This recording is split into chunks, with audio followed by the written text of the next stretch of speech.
Good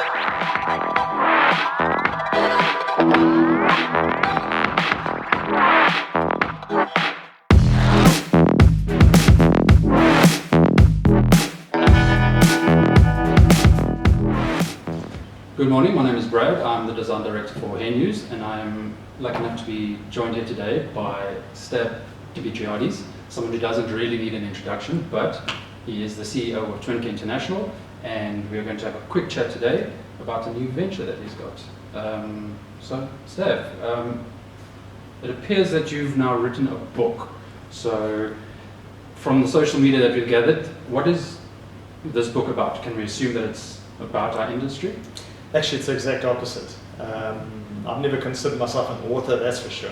I'm surprised at the social media exposure that I'm getting, and that's mainly to do with Gina, who I've hired to do my social media.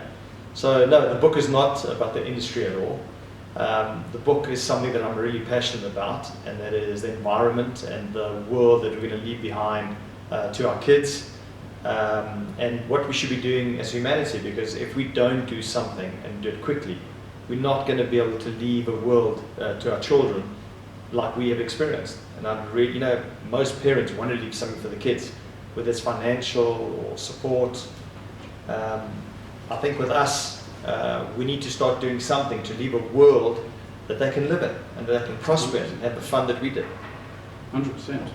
So, why write about that and not the obvious about running a successful distribution company? What chose you to write about that? I mean, other than the obvious. Yeah, I think, I've had a lot to do in the industry over the last 32 years, believe it or not. And I think the forum that I think works best is to do the presentations and the education seminars that we've been doing.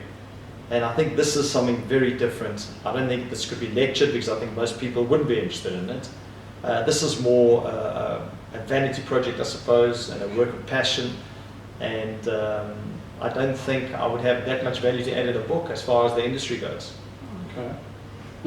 I'm pretty sure you'd have a lot of input, regardless of whatever you're writing. But so now that you've written a book, how does it feel being an author? I mean, this must be something new, so what's it like? Gina made me start a page and it says Stav Dimitriadis author, and every time I see it I cringe, because I definitely don't see myself as an author. Writing the book, it's actually weird how it happened. I had the idea and I just sat down and started writing, and I wrote sentence by sentence. I had a goal, overall goal where the book was going, but I never sat down and planned paragraph 1 or paragraph 2. It came out of my hand. It actually felt like I was reading my own book. So I don't know if I'm an author. I think people need to read it and they can tell me if I'm an author. And I think to really be an author, you write more than one book, and I'm never writing a book again. It took me 10 years to write this one.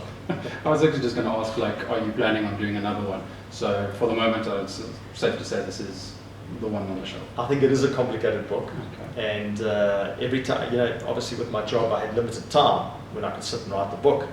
And the problem is, if you have 2 or 3 months between writing chapters, you've got to read the whole book to find out where you were. So I've read every page probably about 50 times over the last 10 years. I am over it. So, and I think to be an author, you write more than one book. So I don't suppose I'm an author yet. And it's like a mix between fact and fiction, with like a grounding in our own reality essentially here. So how much research and what research kind of went into? So the premise of the book is, what will it take to unite humanity when we start doing something about the environment? So the first third of the book is science fiction, so I create the story in the beginning, where humanity is forced to confront the challenges that we have and what we would do. And then the middle part is science. So once we've accepted, we've got to make changes, we've got to fix certain problems we have. What is the current science that's available? What is the technologies we could use to fix things about climate change, to fix deforestation, to fix our overpopulation? So what technology, what could we start doing within a couple of months to actually make a difference?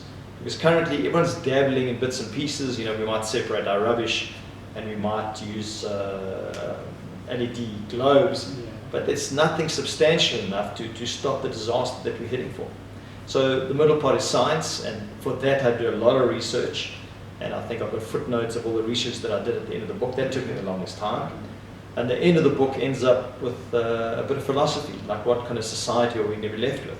if we make the change that we're going to make, because that will change society. It will change the way we work, it will change the way we consume. So we will be left with a different world than what it is, if we do it. And through the whole process, what would you say was the most challenging about the whole? There were two parts. Obviously, the research and the science took a while because the book, when I originally had finished that part of the book, was 3 times bigger. And then I realized I'm not a scientist and I'm not an economist. There's a big part in economics in there. And I realized if I'm going to do a science journal, it has to be 10 times the size. So I thought I need to really cut it down and put it in a way that the average person that's going to read it can get a sense of what needs to be done.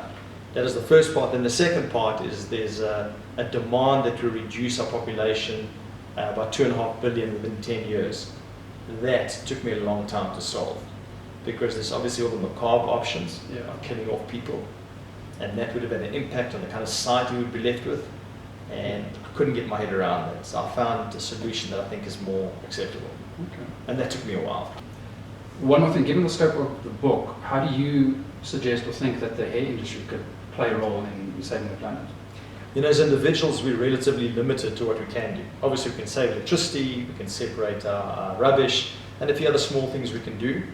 But I think the real results are going to come from us pressuring society, pressuring our politicians, who have to really give us the leadership to change the direction of society. But of course, we can do things like put our suppliers under pressure. I mean, there are a lot of brands that are using recyclable plastic in their packaging.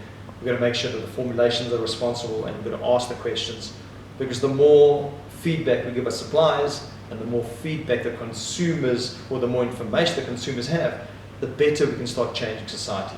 So this is a very big project. What my book tries to do is to find a shortcut to make this happen, because at the pace we're going, we're in trouble.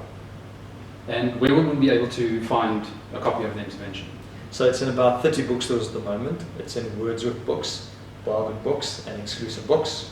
The book is also available on Kindle for download, and it's available on Amazon.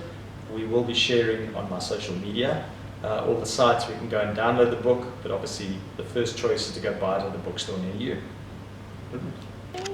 Great stuff. Thank you so much, Stav. It's been a quick little interview, and I love getting to know more about the book and your new venture, and hopefully it's something that you might consider again in the future. But all the best with it, and thank you very much for taking the time. Thank you, Brad. Thanks for your time.